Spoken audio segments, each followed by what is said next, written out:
ইউনিটে ছিন্ন ভিন্ন দেহ লাশগুলো আবার দাঁড়াতে চায়।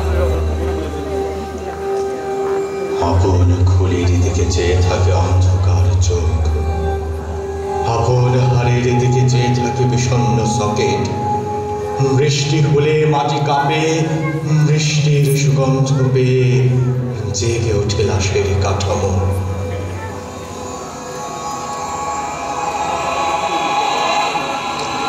পরিচিত শেয়ালেরা সারা রাত হল্লা করে ফেরে। উপরে শকুন ডাকে, শকুনের এখনো সুদিন। মাংসের ঠেকুর তুলে নিরিকুত্তা বেঘুরে ঘুমায়, মাটি কাঁপে। কবরের মাটি খুঁড়ে অশনাক্ত লাশের কোরাস সহসা খামচে ধরে চাঁদের চিবুক। আমাকে শনাক্ত করো হে যৌবন যুদ্ধের সন্তান, আমাকে শনাক্ত করো স্বদেশের দগ্ধ কৃষ্ণচূড়া। এদেশের গঞ্জে গ্রামে শকুনের এখনো সুতি। মাটি কাঁপে, বৃষ্টি হোক, লাশগুলো আবার দাঁড়াক।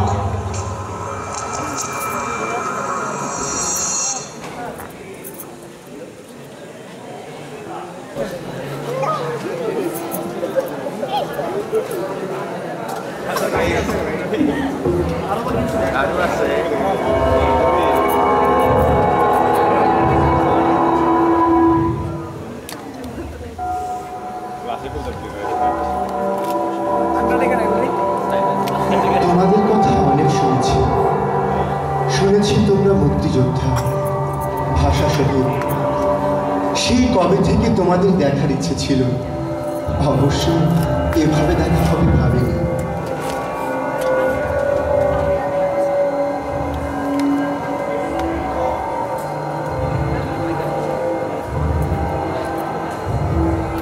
মানুষের প্রিয় প্রিয় মানুষের প্রাণী, মানুষের হাড়ে রক্তে বানানো ঘর, এই ঘর আজও আগুনে পুড়ে না কেন? ঘুল পোকা কাটে সে ঘরের মূল খুঁটি, আনাচে কানাচে বড় গাছে উঠে বেড়ে সদর মহলে ডাকাত পড়েছে ভর দুপুরের বেলা। প্রহরীরা কই, কোথায় পাহারাদার? কোনো কথা নেই, কেউ বলে না, কোনো কথা নেই, কেউ চলে না, কোনো কথা নেই, কেউ টলে না, কোনো কথা নেই, কেউ চলে না, কেউ বলে না, কেউ চলে না, কেউ টলে না, কেউ চলে না। আমরা কথা বলতে এসেছি, আমাদের অনেক প্রশ্ন, আমাদের অনেক জিজ্ঞাসা। আমরা কথা বলতে চাই, কেউ কথা বলুন। আমরা কথা বলতে চাই, আমরা কথা বলতে চাই। নীনাকে দেখি না সেই কবে, প্রায় এক যুগ। 9 মাস আমি বাদুর ছিলাম, কণ্ঠগ্রা পাখি ছিলাম, তীক্ষ্ণ নখের গল ছিলাম। স্বাধীনতা পেলাম, স্বাধীনতা। এই কেমন স্বাধীনতা? হ্যাঁ, এই কেমন স্বাধীনতা, এই কেমন স্বাধীনতা আপনারা আমাদের দিয়ে গেছে। কেন এভাবে দেখা হলো আমাদের? বলুন, কথা বলুন, উত্তর দিন। কেমন স্বাধীনতা? আমাদের হাড়ের ভিতর এখনো বুলেট, আমাদের চোখের সামনে এখনো টনটনে অন্ধকার, আমাদের শুকনো মজ্জায় এখনো নখের জ্বালা। এত সব কিছুর বিনিময়ে সেই স্বাধীনতা কেমন? সেই প্রশ্ন আমাদের, সেই জিজ্ঞাসা আমাদের, সেই আকাঙ্ক্ষা আমাদের। আসলে কত দুর্বিষহ কুৎসিত আর বিভৎস মৃত্যুর ছায়া মেখে আপনাদের এই প্রশ্নের মুখে দাঁড় করিয়েছি, তাহলে তো আপনারা জানেন না। আচ্ছা, বলতে পারেন স্বাধীনতার এত বছর পরেও এই মহিয়সী বীরাঙ্গনা আর আমার মাঝে কোনো তফাৎ নেই কেন? এই দেখুন, আমাদের গায়ের রং এক, আমাদের চোখে সেই টনটনে অন্ধকার, আমাদের রক্তে সেই একই যন্ত্রণার আগুন। কিন্তু কেন কি হয়েছে তোমার সাথে? আজ পরিষ্কার করে বলো। আমরাও জানতে চাই কেন ভীত সন্ত্রস্ত হয়ে ঘুম ভেঙে যায় আমাদের প্রতিদিন। স্বাধীন দেশে স্বাধীন মানুষের মাঝে থেকেও কেন তুমি এভাবে খুঁজে পেলে আমাদের? আজ এই রক্তের স্থির সমুদ্রে কেন ভেসে উঠল এত এত লাশ? বলো, বলো সে কথা। আমি থাক, নাম নাই বা বললাম, নাম জেনে আর কি বা হবে। আমি কলেজে পড়তাম, অপর্যাপ্ত আয়ের হিসেবের সংসার। প্রতি মাসের শেষ কিছু দিনে বাবা মার বিপর্যস্ত মুখ, ভাই বোনদের ভয়, অপূর্ণ সব ইচ্ছা আর নতুন দিনের স্বপ্ন, এই ছিল জীবন। বহু বছর এইভাবেই চলছিল। হঠাৎ একদিন একটি অপরিচিত হাতছানি আসে জীবনে। আমি বুঝতে পারি এই আহ্বান শুধুই আমার জন্য, আমাকে নিয়ে। ওই যে যাকে বলে প্রেম, ভালোবাসা, সব শেষে সংসার। কিন্তু সেই কৈশোর থেকে ধীরে ধীরে অগোচরে, যত্নে অযত্নে আমার ভিতর যে অস্পষ্ট অবয়ব তৈরি হয়েছে কারো, তার সাথে কোনো মিল ছিল না ওই মানুষটি। আমি সেই হাতছানি ফিরিয়ে নিতে চাই, আমি তাকে ফিরিয়ে নিই বারবার।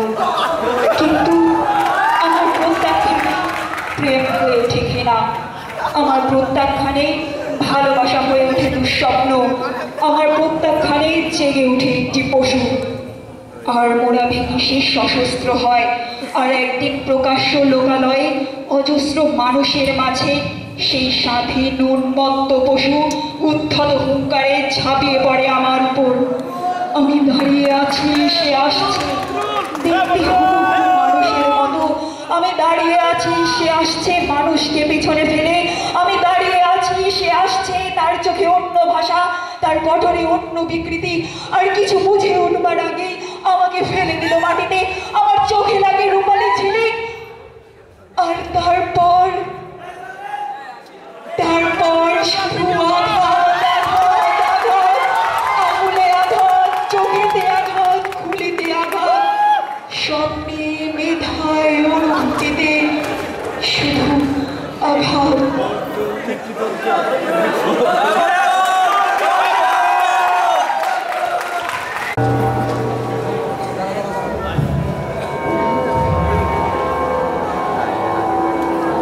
এতগুলো মানুষ নীরবে নির্বিকার, এতগুলো হাত, এতগুলো কণ্ঠ, এতগুলো মুখ নীরবে নির্বিকার।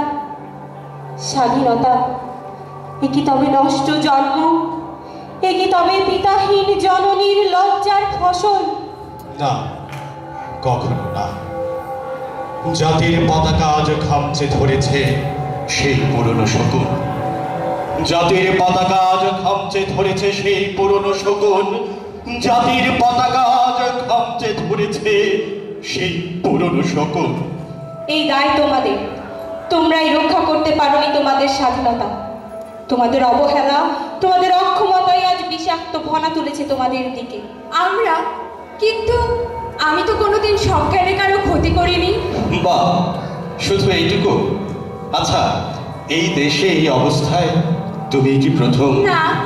তাহলে তাহলে এর আগে যখন কেউ শিকার হয়েছে তোমার মতো আর শুনবন বিচারহীনতার, তুমি কি তার প্রতিবাদ করেছিলে? না। মিছিলে গিয়েছিলে? মানববন্ধন, স্লোগান তুলেছ? বুঝতে পেরেছ? তোমার নিরাপত্তার ঘাতক আর কেউ নয়, তুমি নিজে। সহজ হিসাব। সত্যি কি তাই? কিন্তু আমি তো প্রতিবাদ করেছিলাম অন্যায়, আমি তো প্রতিবাদ করেছিলাম মিছিলে।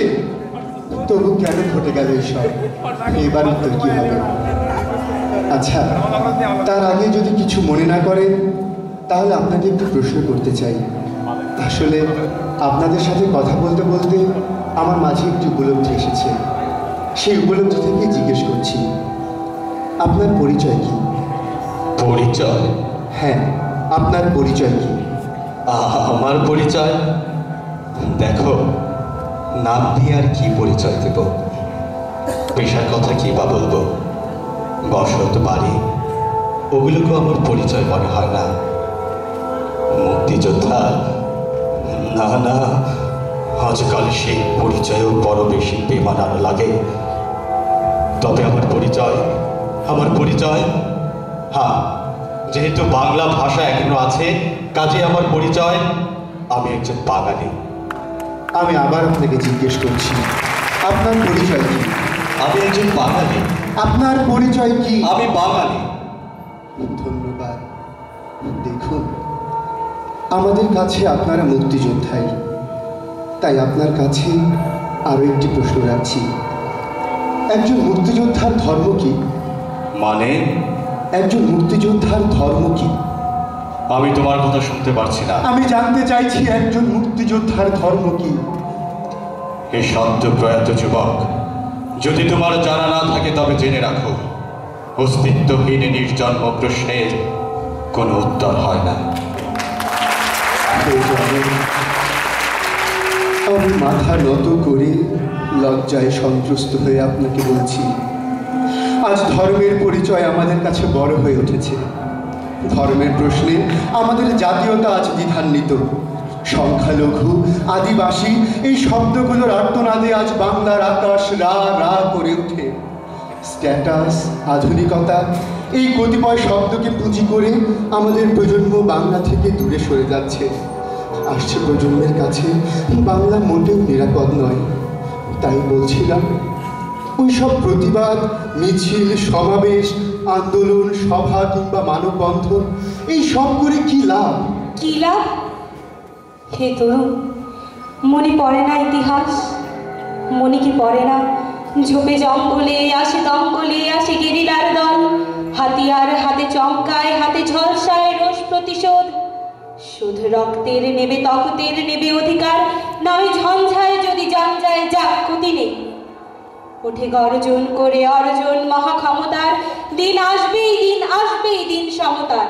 দিন তো এলো না, পৃথিবীর মানচিত্র থেকে ছিঁড়ে নেয়া সেই ভূমি, দুর্ভিক্ষের খরায় সেখানে মনন্তর এলো। হত্যায় আর সন্ত্রাসে আর দুঃশাসনের ঝড়ে উবে গেল সাত বেওয়ারিশ লাশে সাদা কাফনের ভিড়ে। তীরের তরিকে ডুবালো নাবিক অচেতন ইচ্ছায়। তীরের তরিকে ডুবালো নাবিক অচেতন ইচ্ছায়। সেই নাবিক কি তোমরা নাও? জাহাজকে অধিকারে এনে আমরা কি তোমাদের হাতে তুলে দেইনি মাস্তুল একটি সবুজ ঠিকানার জন্য? আমরা তো পথ তৈরি করে দিয়েছিলাম, তোমাদের শুধু হাঁটবার কথা ছিল। তোমরা পারোনি। দোষী তোমরা সবাই, হয়তো কেউ কেউ নির্দোষ, বাকিরা অনেক অনেক দোষী। তোমাদের প্রতিবাদ ব্যর্থ, স্থবির, কারণ আত্মকেন্দ্রিকতায় আজ অন্ধ চেতনা। জীবিত মানুষগুলো মৃত, মৃত চিন্তায়, মৃত বুদ্ধিতে, মৃত মননে। স্বাধীন দেশে স্বাধীনতার আন্দোলন অবান্তর হলেও অন্যায়ের প্রতিবাদ কখনোই অবান্তর নয়, বরং এই তো বিবেকের মাধুর্য, রক্তে বিষের দ্রব্য, বলিষ্ঠহীন আপোষহীন বলিষ্ঠ জীবন। যদি কোনোদিন মৃত মানুষগুলিকে জীবিত করতে পারো, যদি কোনোদিন দেশের সর্বস্তরের মানুষ সকল উৎপাদন বন্ধ রেখে, দপ্তর আইন অনুশাসন বন্ধ রেখে, বিশ্ববিদ্যালয়ে জ্ঞানের চাষাবাদ বন্ধ রেখে শুধু একদিনের জন্য খুব ক্ষুদ্র একটি অপরাধে রাস্তায় নেমে আসে, বিশ্বাস করো একটি পাথরও ছুটতে হবে না, একটি জানলা ভাঙারও প্রয়োজন নেই। আমাদের সম্পদ সুরক্ষিত রবে আমাদের জন্যে, তার সাথে সুরক্ষিত হবে জীবন, স্বপ্ন, প্রজন্ম। এইরকম একটি প্রতিবাদ চাই, এইরকম একটি আন্দোলন চাই, এইরকম একটি বিস্ফোরণ চাই। হে জনক, আমাদের ক্ষমা করুন। আজ এই সময় ক্ষমা প্রার্থনা আর শ্রদ্ধা ছাড়া আমাদের আর কিছুই চাবার অধিকার নেই। আমাদের দ্বিধার জিজ্ঞাসার অবসান হলো আজ থেকে আমাদের স্বপ্ন সে একটি দিন। কিন্তু এই নিরাকার অস্তিত্বের জীবনে আমরা এখন কি করতে পারি?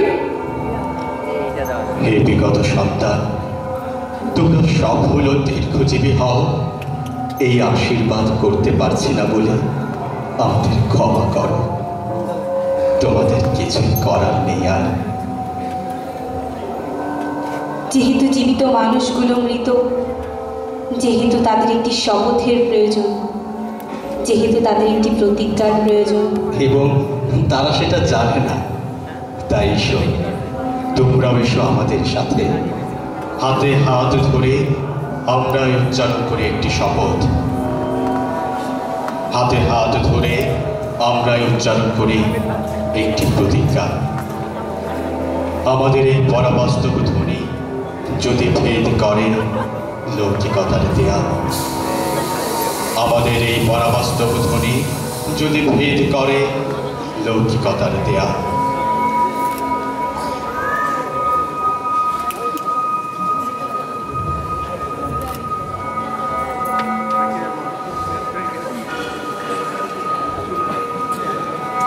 মৃত্যুর জানাজা আর মরিব না বাদ, কবরেও ঘুম ভাঙে, জীবনের দাবি আজ একই বিরাট।